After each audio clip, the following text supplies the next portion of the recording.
Let's take two of the tactical exercise for the Silver Avenue Apartments, where I'm taking command until the district chief or first arrival district chief arrives. First thing I would do is have my ladder crew show up and go to the A office side. At this point, we're in reverse. A office side is the back of the building because it's an interior garden apartments. So the C side would be the actual entrance to the apartment.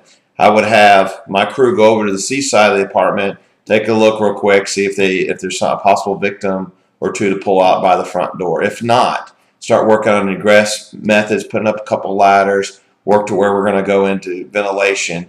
Because it's possible if the fire engine doesn't get there soon that the fire is going to spread pretty quickly. So I want to make sure that we can vent and make it easier to make an initial knockdown. If they get that knockdown real quick while people are doing that, have them start knocking on doors to expose the additional apartment complex, all the other apartments along the complex there. Knock on the door, wake up as many people as they can, get people out of there. Tell them to stay together. Remember, our main priorities is firefighter safety and life safety of the civilian. So that's our main priority here. We want to try to get everybody out as possible. I would kick into my coal as well so I could keep up with the incident and figure out what I want to do. The construction seems to be a typical garden apartment. It has a cock loft at the top part, so it can be rapid fire extension at that part. Down below in the floor space, you can have that interstitial space area where for the cables and whatever, the truss construction, it can be able, the fire can run through there. So we got to have a concern with that. Occupancy is a huge problem here.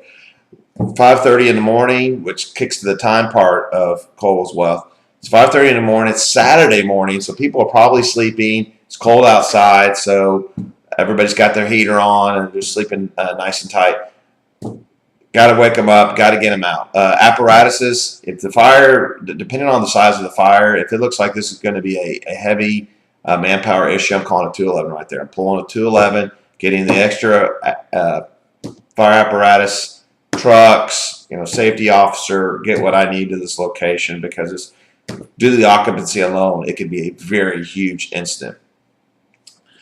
The life hazard, well, the direct department, of course, could be the fire of it. Really don't see that this could be a chemical type situation. It would be like a bunch of small house fires connected together, but an apartment size. So the life hazard here was just a general fire and smoke. Smoke inhalation would be very huge here. So, like I said, going back to pulling everybody out would be a huge part we need to do. Auxiliary equipment, probably a PPV maybe or whatever. I'm pulling going down once again a little lower of the weather on my Cole's Wealth. We do have 5 mile per wind. It's coming perfectly toward the north, which is what the A alpha side window on the second story is having. So it's blowing that fire and smoke back toward the C side, which is the front door. PPV is good. According to our textbooks, around 25 miles per hour, so you can fight with that. But I wouldn't want to do that unless I had a line in place coming in for that. So if the first engine comes in, I don't have a chief yet, I'm going to order them to go in, maybe PPV, back it up, keep it on there so they'll be able to knock that fire down or at least pencil it down so we can pull some victims out. Street conditions.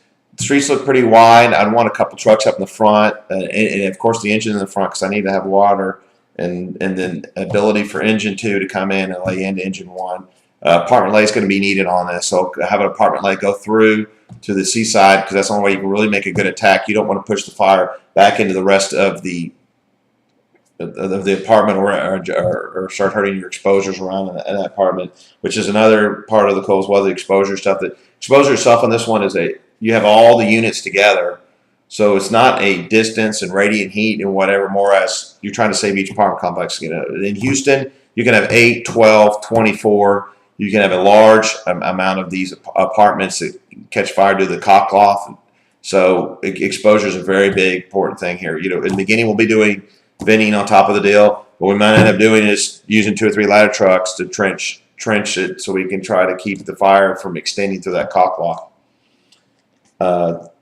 So in general, what I would want to do is make sure life hazard is huge to me. The occupancy, just got to knock on the doors, get the people out, get water on the fire. And once the chief gets on location, I'm going to ask him if I can go into my truck mode, which is start ventilating the building so I can make it easier on the attack companies to pull out the victims and plus give air to possible victims in the next apartments. And that would be my final answer.